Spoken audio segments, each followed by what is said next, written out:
Welcome, my family. Before we jump, make sure to like, subscribe, and share this video with your friends and family. I'd also love to know where are you watching from. 1. The motion sensor. I was 17 when my parents flew to Florida for a week. We lived in a quiet suburb outside Columbus.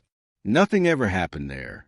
That's why they weren't worried about leaving me alone. The first night was peaceful. The second night, the backyard motion light turned on. I was in the kitchen grabbing water when the entire yard suddenly lit up. I froze. Our motion sensor was sensitive, but not that sensitive.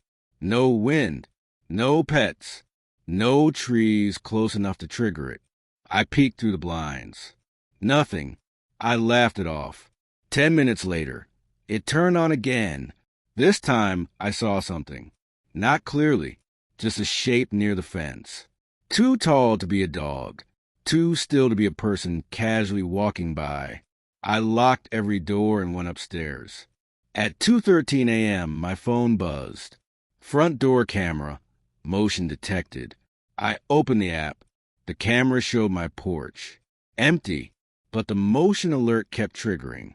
Over and over. Then I noticed something that made my blood run cold. The motion wasn't at the door. It was coming from inside the house.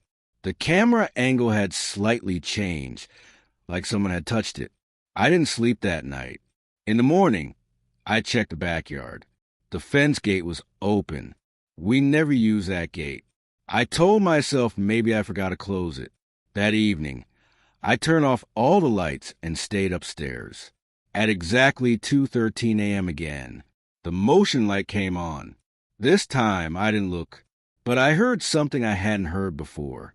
3 slow knocks on my bedroom door. 2, the basement door. My parents left for a weekend anniversary trip to Nashville. I was 19 and more excited than scared. Our house had one rule growing up. Don't go into the basement storage room. It wasn't haunted or anything dramatic. It was just unfinished. Concrete floors. Old shelves, creaky pipes.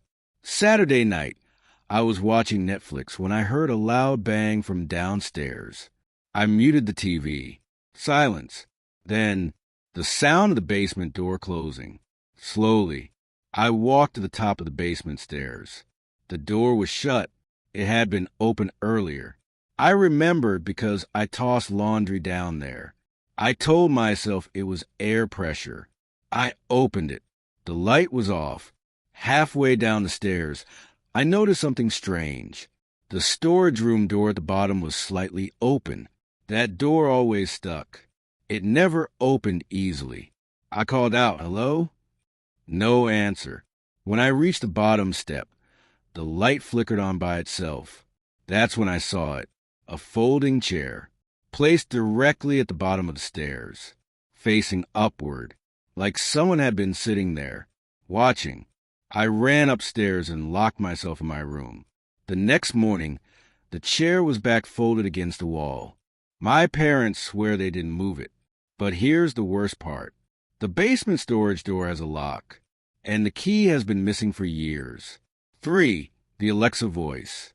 I live in a townhouse in Phoenix. My roommates went home for Thanksgiving, so I had the place to myself. Around midnight, I heard it. I'm sorry. I didn't catch that. It was our Alexa. The TV was off. I hadn't said anything. I sat up in bed. Then it spoke again. Front door unlocked. I froze. I never unlocked it. I grabbed a bat from my closet and walked slowly downstairs. The front door was closed, but unlocked. I locked it immediately. As I stepped back, Alexa spoke one more time. "He's still here." I unplugged it. Completely. Silence. Then I heard something upstairs. A floorboard creak. In my roommate's room. I stood there for what felt like hours. Eventually, I forced myself to check. The room was empty, but the closet door was open. Inside the closet, a small portable speaker. Same brand as our Alexa. Battery powered. Still warm. 4. The neighbor's window. When I stayed home alone in our house outside Portland, I developed a habit of looking out the kitchen window at night. Across the street lived an older man, quiet, kept to himself.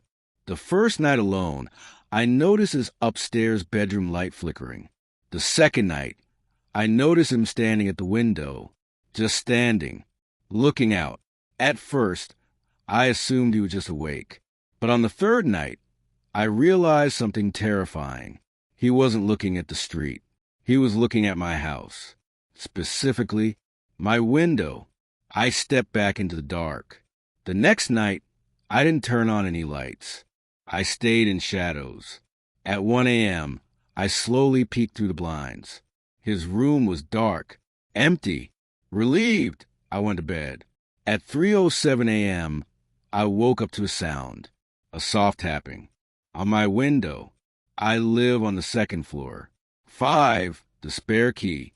My parents hid a spare key under a fake rock near our porch in Charlotte. Everyone hides keys under fake rocks.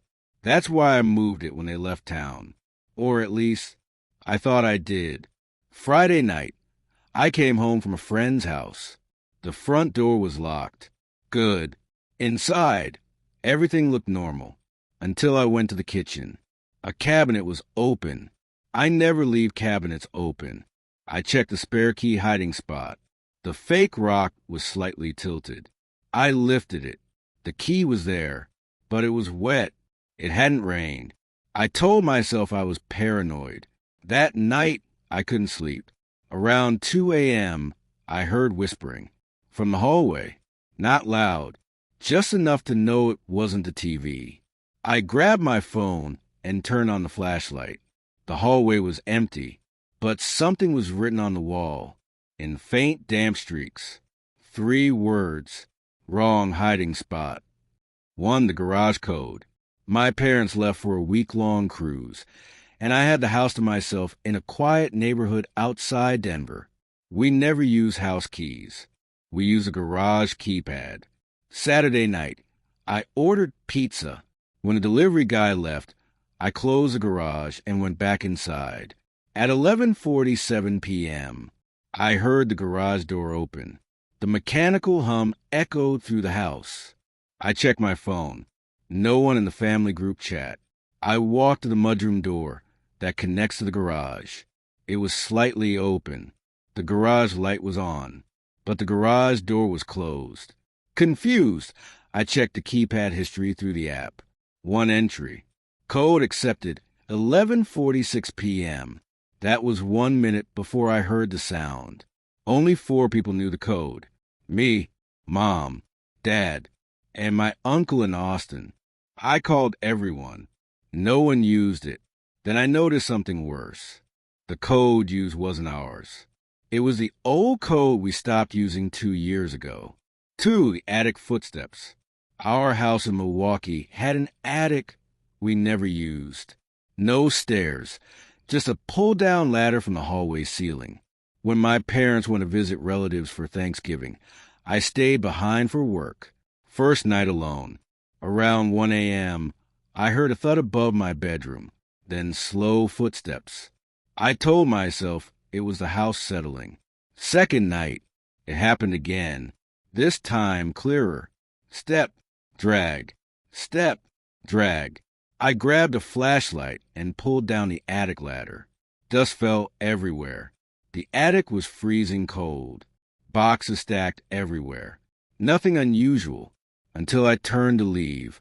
The ladder was halfway folded back up, like someone had pushed it from below. 3, the laundry room light. I was 18, home alone in Raleigh while my parents attended a wedding. Our laundry room light had a pull string. It made a distinct clicking sound. That night, while gaming upstairs, I heard it. Click.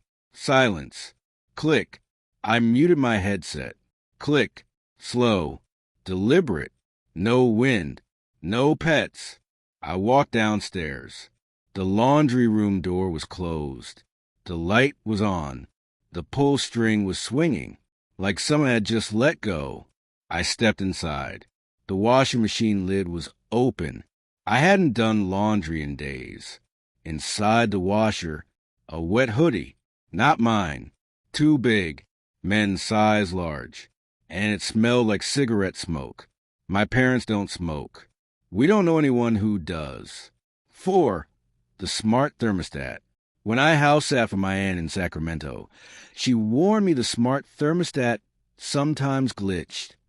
The first night, the temperature dropped from 72 degrees to 60 degrees. I adjusted it back. 10 minutes later, it dropped again. I opened the app, manual override, but it showed a second user connected. Guest device. I texted my aunt. She said no one else had access. Then the thermostat screen changed. Not numbers, just letters. Upstairs. I laughed nervously and walked upstairs. All the bedroom doors were closed, except one, the guest room. It was open. The window was open too, cold air blowing in, and muddy footprints on the carpet, leading out, not in. 5. The doorbell recording. My parents installed a video doorbell before leaving me alone for the weekend in Pittsburgh. The second night, I got a notification at 2:32 a.m. Motion detected. I opened the app. Playback showed someone standing at the door, face hidden by a hoodie, just standing for 8 minutes, not knocking, not moving, then slowly leaning close to the camera and whispering something. The audio was distorted. I replayed it, increased volume, cleaned it up. The whisper became clear. Check your living room. I turned around. From the hallway, I could see into the living room. The TV was on, static, and on the couch, a dark silhouette, sitting upright, watching me.